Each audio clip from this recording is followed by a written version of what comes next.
BJP और कांग्रेस सांसद दोनों ही गुस्सा जाहिर कर रहे हैं। सुनिए सर। होनी नहीं चाहिए। मैं इतना ही सबसे कहना चाहूंगी कि कायदा सुव्यवस्था को अबाधित रखना हर नागरिक की जिम्मेदारी है। हर महिला का सम्मान करना, क्योंकि महिला को कोई जात धर्म भाषा प्रांत नहीं होता है, तो हर महिला का सम्मान करना, पुलिस कर्मियों का सम्मान करना सबका काम है। कायदा सुव्यवस्था की शांति रखिए। यह बहुत दुर्भाग्यजनक है, सुनकर स्तब्ध हूँ। मैं महिला हूँ और मैं इसकी भर्त्सना करती हूँ। देखिए, पुलिस महिला कर्मचारी हो, अधिकारी हो या फिर नॉन पुलिस कर्मी हो, जो भी हो, महिलाओं के साथ पुरुषों के साथ इस तरह का व्यवहार नहीं होना चाहिए। और जिन्होंने भी ऐसा किया, जो भी उपद्रवी थे, जिन्होंने महिलाओं के साथ ऐसी बदसलूकी की, पुलिस कर्मी के साथ ऐसी बदसलूकी की, निश्चित तौर पर फडणवीस जी की सरकार उनके विरुद्ध एक्शन लेगी। सोचिए, महिला पुलिसकर्मी इनके निशाने पर थे तो इनके इरादे कैसे थे ये समझ में आ रहा है। इसको लेकर वहां महिलाओं से भी हमने बात की। हमारी सहयोगी मीनाक्षी पहुंची, उनकी रिपोर्ट आपको दिखा रहे हैं।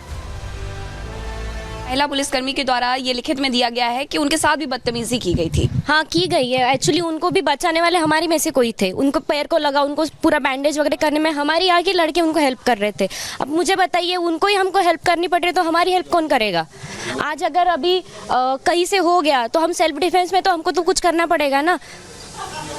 सिक्योरिटी पर्पस यहाँ, आई थिंक सिक्योरिटी यहाँ बढ़ानी चाहिए, क्योंकि ये मेन जगह थी जहाँ सब कुछ हुआ। एंड यही पुलिस वाले नहीं नज़र आते या उनके तरफ से कोई सिक्योरिटी नज़र नहीं आती। हमारी लाइफ एक इससे खतरे में है, क्योंकि अगर आप लोगों को डर लगता है कि एक महिला पुलिसकर्मी के साथ जब इस तरीके से हो सकता है तो किसी के साथ भी हो सकता है। हाँ, ये किसी के साथ भी हो सकता है, क्योंकि अगर अभी ये लोग यहाँ है इसलिए, अगर ये लोग चले गए अपने जॉब वॉब पे और वो लोग आके एकदम से अटैक कर रहे तो यहाँ सर्वाइव करने के लिए कौन रहेगा या सपोर्ट करने के लिए कौन रहेगा? तो ये एक पॉइंट है कि सिक्योरिटी बढ़ानी चाहिए यहाँ। तो इन हुड़दंगियों ने, उपद्रवियों ने जमकर उत्पात नागपुर में मचाया और अब इनके खिलाफ एफआईआर दर्ज हो गई। तस्वीर आपको दिखा रहे हैं, देखिए, नाम देख लीजिए। आप नाम देखते जाएंगे, आपको पहचान होती जाएगी किस समुदाय से हैं। ये देखिए, आप नाम पढ़ते जाइए, अलग अलग। नादिब खान, इसके अलावा अब्दुल महफूज, शेख हसन, ये पूरी लिस्ट है जिससे पूरा खुलासा हो रहा है। आप नाम पढ़ेंगे, एक एक तस्वीर आपके सामने साफ हो जाएगी। 500 से 600 मुस्लिम, ये पूरी जो भीड़ थी ये पहुंचती है और हो हंगामा करने लगती है। नामों के साथ आपको दिखा रहे हैं। तो अब एक्शन लेने की तैयारी है। कैसे एक्शन लिया जा रहा है? नागपुर हिंसा मामले में कुल 6 एफआईआर अब तक दर्ज हो चुके हैं। 51 लोगों के खिलाफ नामजद एफआईआर हुई। हमने आपको नाम भी दिखाए। 500 से 600 अज्ञात लोगों के खिलाफ एफआईआर दर्ज हुई है। कुल 1250 लोगों को लेकर यह मामला दर्ज किया गया है। पुलिस ने 57 उपद्रवियों को गिरफ्तार भी इस मामले में कर लिया है। कार्रवाई करते हुए 100 से 150 उपद्रवियों की पहचान की गई है। वहीं बाकी आरोपियों की पहचान की कोशिश हो रही है। बताया जा रहा है 100 से 150 से ज्यादा सीसीटीवी फुटेजेस की जांच की गई है। पुलिस और क्राइम ब्रांच की 10 टीमें इसके लिए बाकायदा बनाई गई हैं। टीमें लोगों के फोन के वीडियोज इकट्ठा करने में जुटी हुई हैं, जानकारियां जुटा रही हैं, जिसके बाद जल्द से जल्द कार्रवाई की उम्मीद रखी जा रही है। और चलिए जरा अगली तस्वीर भी आपको दिखा देते हैं, क्योंकि हिंसा भड़की थी, ऐसे में आज फ्लैग मार्च किया गया। ये देखिए, संभाजी नगर में पुलिस पूरी तरह से अलर्ट पर है, क्योंकि बात शुरुआत हुई थी औरंगजेब को लेकर, औरंगजेब की कब्र को लेकर। और ऐसे में जहां पर कब्र है, जिस इलाके में, जिस शहर में, वहां पर फ्लैग मार्च किया गया। तस्वीर आपको दिखा रहे हैं।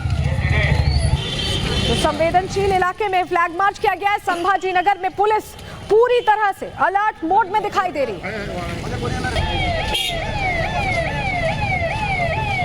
क्योंकि बात शुरू औरंगजेब से हुई थी और पहुंच हिंसा तक गई। और ऐसे में इसको लेकर अब एहतियात बरता जा रहा है, फ्लैग मार्च किया जा रहा है। वहीं आपको बताएं, सीपी नागपुर रविंद्र सिंघल ये कह रहे हैं कि हर चीज की पैनी निगाहों से नजर रखी जा रही है और कार्रवाई पूरी होगी, पक्का हिसाब होगा। सुनिए। जो एफआईआर हुई है अभी तक, उन सब में कार्रवाई चल रही है। एक तो इन्वेस्टिगेशन हो रही है, इसमें जो लोगों के नाम सामने आए हैं, जो इसमें लिंक्ड हैं, उनको भी हम लोग ट्रेस कर रहे हैं, क्योंकि इसमें विजुअली प्लस जो सोशल मीडिया के थ्रू या फिर कोई फोटोग्राफ्स में, वीडियोस में जो नज़र आ रहे हैं, कितने लोग कहाँ थे, उनका क्या एक्टिव पार्ट था, ये सारी चीज़ें इसके आधार पे हमारी कार्रवाई चल रही है। हमारे कई अधिकारियों को, जिसमें महिला कर्मचारी हैं, उनको भी चोट लगी है और उसका उनके साथ में क्या इंसिडेंट हुआ, क्योंकि पूरी फोर्स जो है साथ में थी। तो ऐसा अगर है इंसिडेंट तो उसकी हम लोग इन्वेस्टिगेशन, जैसे मैंने बताया कि चल रही है। उसमें हमारे पास जो अरेस्ट हुआ है उनकी इंटेरोगेशन चल रही है, क्योंकि हम लोग, हमारा मेन अभी जो फोकस है वो शांतता रखना है, वो इम्पॉर्टेंट है। कुछ लोग जो हैं उनका शुरू से कोई रोल है क्या, वो हम उनके ऊपर क्या पहले के कुछ गुने हैं क्या वो या ये प्लान कर रहे थे, ये सारा अभी एस्टेब्लिश होना बाकी है, क्योंकि 6 केसेस हैं। 6 केसेस में किस तरह से एक दूसरे के साथ में कोई लिंक जो भी है वो लिंक में आपको सारी इन्फॉर्मेशन, क्योंकि इमीडिएटली नहीं हो पाएगा, और इसमें ऐसा कोई सेम अगर आदमी है जो नेशनल लेवल पे कोई एजेंसी से लिंक्ड है या फिर स्टेट लेवल पे या फिर नागपुर सिटी में, वो सारी चीज़ें देख के जो नाम सामने आए उन नामों को हम लोग उससे वेरीफाई कर रहे हैं। वही सोशल मीडिया पर भी जो भड़काऊ गैंग एक्टिव था उन पर भी कार्रवाई हुई है। महाराष्ट्र में साइबर सेल ने बड़ा एक्शन लिया है। नागपुर संभाजीनगर में कार्रवाई की गई है। आपत्तिजनक पोस्ट करने पर 8 मामले दर्ज किए गए हैं। नागपुर हिंसा से जुड़े पोस्ट डिलीट किए गए हैं। 800 सोशल मीडिया पोस्ट डिलीट करवाए गए हैं। पोस्ट शेयर करने के लिए 70 यूआरएल्स का इस्तेमाल हुआ, उनको आइडेंटिफाई किया गया है। पोस्ट करने वालों की अब पहचान की जा रही है। WhatsApp, Facebook, Instagram, x, YouTube जैसे सोशल मीडिया प्लेटफॉर्म्स पर भी पैनी निगाहें रखी जा रही हैं। इसके अलावा किसी ग्रुप पर भड़काऊ पोस्ट डालने वालों पर भी कार्रवाई की बात है। ग्रुप एडमिन को पोस्ट के लिए जिम्मेदार ठहराया जाएगा। इसके लिए पूरी एक तरह से जो ट्रैक डाउन करने की कोशिश है वो लगातार की जा रही है। वही आपको बताया कि नागपुर पुलिस कमिश्नर जिस इलाके में हिंसा हुई, महल इलाके में, वहां जायजा लेने पहुंचे। रिपोर्ट हमारे सहयोगी जतिन की देखिए। कमिश्नर इस समय उन इलाकों में पहुंच रहे हैं जो कि हिंसा का शिकार हुए हैं। वहां पे अभी मौजूदा स्थिति क्या है वो जायजा लेने पहुंचे हैं। तस्वीरें आप देखेंगे, शिवाजी चौक की तस्वीरें इस वक्त हम आपको दिखा रहे हैं। नागपुर पुलिस कमिश्नर यहां पर मौजूद है।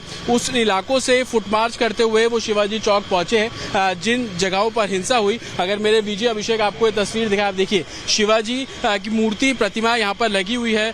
सामने आप देखेंगे कि बड़ा सा गेट है और यही वो जगह है जहाँ से हिंसा की जो शुरुआत है वो हुई थी। और अब पुलिस कमिश्नर को आप यहाँ तस्वीरों में देख रहे हैं। एक तरफ मोबाइल सर्विलेंस व्हीकल यहाँ पर लगा हुआ है कि आसपास के इलाकों में जो गतिविधि हो रही है वो इस सर्विलेंस व्हीकल के जरिए चेक किया जाए। दूसरी तरफ उन तमाम इलाकों का जायजा लेने के लिए ऑफिशियल्स यहाँ पर पहुंचे हुए हैं। कमिश्नर की तस्वीर आप यहाँ पर देख रहे हैं। इलाके में स्थिति क्या है, कर्फ्यू को लेकर रिव्यू मीटिंग जो है वो साफ तौर पर होनी है और उससे पहले खुद कमिश्नर ग्राउंड पर है और इस पूरे इलाके में रिव्यू ले रहे हैं। सिक्योरिटी के क्या कुछ अरेंजमेंट्स हैं उन सभी की जांच जो है वो फिजिकली और खुद अपने सामने करते नजर आ रहे हैं।